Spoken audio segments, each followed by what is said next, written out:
Assalamualaikum warahmatullahi wabarakatuh. Perkenalkan, nama saya Nur Halimah, NIM 2101020041, mata kuliah Bank dan Lembaga Keuangan.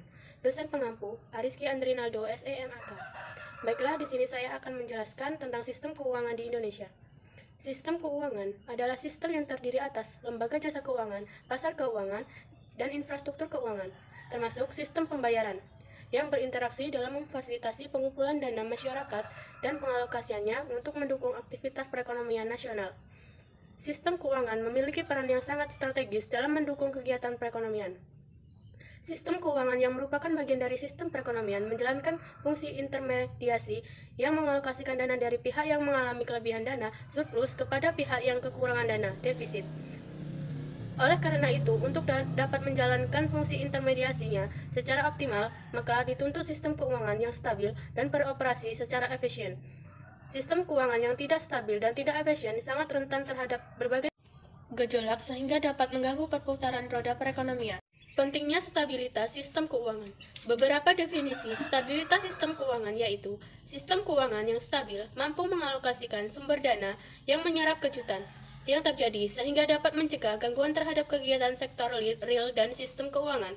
Sistem keuangan yang stabil adalah sistem keuangan yang kuat dan tahan terhadap berbagai gangguan ekonomi sehingga tetap mampu melakukan fungsi intermediasi, melaksanakan pembayaran, dan menyebar resiko secara baik. Stabilitas sistem keuangan adalah suatu kondisi di mana mekanisme ekonomi dan penetapan harga, alokasi dana, dan pengelolaan risiko berfungsi secara baik dan mendukung pertumbuhan ekonomi. Peran bank dalam sistem keuangan di Indonesia. Dari peran dan tugas pokok bank tersebut, berikut ini fungsi-fungsi Bank Indonesia. 1.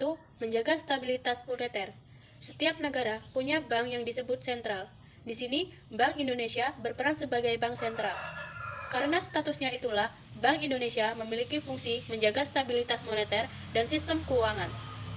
Tugas bank sentral itu juga yang membuat Bank Indonesia disebut sebagai otoritas moneter. Sebagai informasi, otoritas moneter punya tanggung jawab untuk mengontrol banyaknya uang yang beredar di suatu negara. 2. Mengawasi dan membuat regulasi untuk bank. Fungsi Bank Indonesia berikutnya adalah menciptakan perbankan yang sehat. Bank Indonesia melakukan pengawasan dan membuat regulasi supaya tidak ada kecurangan dalam kegiatan perbankan yang ujung-ujungnya membuat rugi banyak orang. Agar fungsi ini berjalan dengan efektif, Bank Indonesia menerapkan disiplin pasar dan penegakan hukum. Bank Indonesia sendiri sudah mengeluarkan banyak peraturan mengenai kegiatan perbankan, mulai dari peraturan bank umum hingga bank syariah. 3. Menjaga sistem pembayaran tetap berjalan lancar. Sistem pembayaran yang dijalankan bisa saja menimbulkan resiko tak terduga. Disinilah fungsi Bank Indonesia untuk mencegah hal ini tak boleh sampai terjadi. Untuk Bank Indonesia, sistem pembayaran itu harus aman, efisien, kesamarataan, 4. Melakukan riset dan pemantauan. Karena bertanggung jawab untuk melindungi stabilitas keuangan dari ancaman, Bank Indonesia harus tahu lebih dulu informasi-informasi mengenai hal-hal yang membahayakan stabilitas keuangan. Inilah kenapa Bank Indonesia perlu melakukan pemantauan buat mencari tahu adakah kerentanan di sektor keuangan atau tidak, atau mendeteksi potensi kejutan yang efeknya tidak baik untuk sistem keuangan. 5. Tempat menyimpan kas negara. Kas negara yang nilainya ribuan triliun rupanya berada di bawah tanggung jawab Bank Indonesia. Maksudnya, Bank Indonesia berperan sebagai bank yang menyimpan kas negara. Dalam menjalankan fungsinya ini, Bank Indonesia melakukan koordinasi dengan Kementerian Keuangan. Koordinasi yang dilakukan mulai dari pembuatan laporan, penyimpanan dana, mengeluarkan dana, hingga ambil pinjaman di luar negeri. 6. Memberi bantuan kepada bank agar lepas dari krisis. Bank pemerintah atau swasta bisa saja sewaktu-waktu mengalami krisis. Saat bank tersebut butuh bantuan, ke Bank Indonesia lah pertolongan bisa didapat. Bank Indonesia biasanya memberikan bantuan berupa pendanaan kepada bank tersebut. Disinilah fungsi Bank Indonesia yang berperan sebagai jaringan pengaman sistem keuangan atau diistilahkan lender of the last resort. Menetapkan dan melaksanakan kebijakan moneter. Untuk mencapai tujuan Bank Indonesia dalam rangka menjaga kestabilan nilai rupiah, Pasal 10 Undang-Undang Nomor 23 Tahun 1999, Bank Indonesia dalam menetapkan dan melaksanakan kebijakan moneter berwenang: A. Menetapkan sasaran-sasaran moneter dengan memperhatikan sasaran laju inflasi yang ditetapkannya.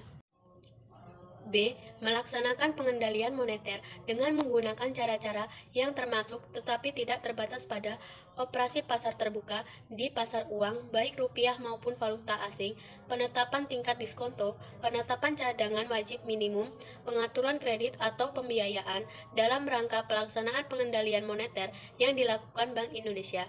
Ditetapkan pokok-pokok ketentuan antara lain: A. Tata cara pelaksanaan operasi pasar terbuka di pasar uang rupiah.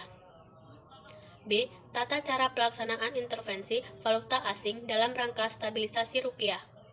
C. Instrumen yang digunakan dalam operasi pasar terbuka. D. Tata cara penetapan tingkat diskonto. E. Penetapan jenis dan besarnya cadangan wajib minimum bagi bank baik dalam mata uang rupiah maupun dalam valuta asing. F. Menetapkan sanksi administratif terhadap pelanggaran cadangan wajib minimum. G. Pembatasan kredit atau pembiayaan termasuk juga segala bentuk fasilitas pinjaman dana melalui pasar rupiah dan valuta asing. Kebijakan nilai tukar. Bank Indonesia melaksanakan kebijakan nilai tukar berdasarkan kebijakan nilai tukar yang ditetapkan sesuai dengan sistem nilai tukar yang dianut, antara lain berupa: A. Dalam sistem nilai tukar tetap berupa devaluasi atau revaluasi terhadap mata uang asing. B. Dalam sistem nilai tukar mengambang berupa intervensi pasar. C. Dalam sistem nilai tukar mengambang terkendali berupa penetapan nilai tukar harian serta besar tingkat intervensi. Penetapan kebijakan-kebijakan tersebut dimaksudnya untuk mencapai tujuan Bank Indonesia sebagaimana ditetapkan oleh Undang-Undang 60 Bank dan Lembaga Keuangan. Kewenangan dalam mengelola cadangan devisa.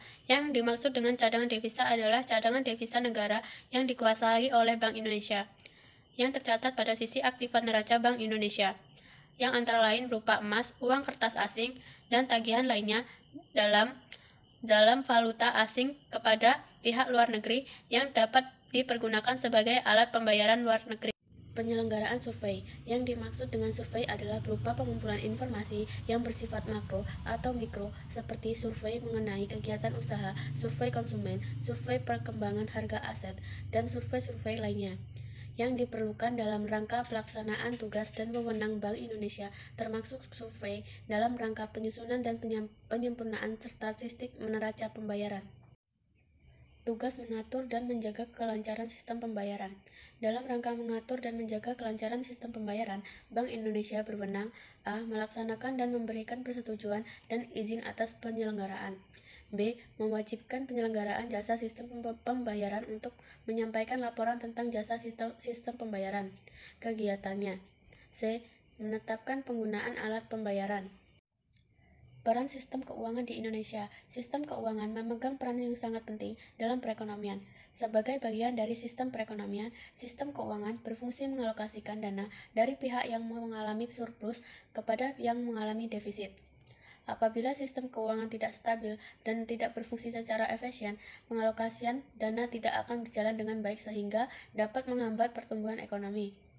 Mengapa terbentuknya lembaga keuangan menjadi sangat penting bagi masyarakat? Lembaga keuangan ini menyediakan jasa sebagai perantara antara pemilik modal dan pasar utang yang bertanggung jawab dalam penyaluran dana dari investor kepada perusahaan yang membutuhkan dana tersebut.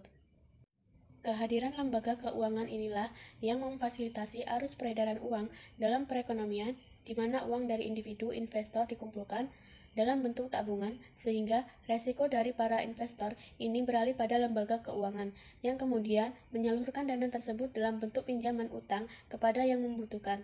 Ini adalah merupakan tujuan utama dari lembaga penyimpanan dana untuk menghasilkan pendapatan. Contoh dari lembaga keuangan adalah bank. 1. Melancarkan pertukaran produk, barang dan jasa dengan menggunakan uang dan instrumen kredit. Menghimpun dana dari masyarakat dalam bentuk simpanan dan menyalurkan ke masyarakat dalam bentuk pinjaman. Atau dengan kata lain, lembaga keuangan menghimpun dana dari pihak yang kelebihan dana dan menyalurkan ke pihak yang kekurangan dana. 2. Memberikan pengetahuan dan informasi, yaitu lembaga keuangan melaksanakan tugas sebagai pihak yang ahli dalam analisis ekonomi dan kredit untuk kepentingan pihak lain, atau yang disebut dengan nasabah. Lembaga keuangan berkewajiban menyebarkan informasi dan kegiatan yang menguntungkan bagi nasabahnya, berguna, dan 3. Memberikan jaminan. Lembaga keuangan mampu memberikan jaminan hukum dan moral mengenai keamanan dan dana masyarakat yang dipercayakan kepada lembaga tersebut. 4.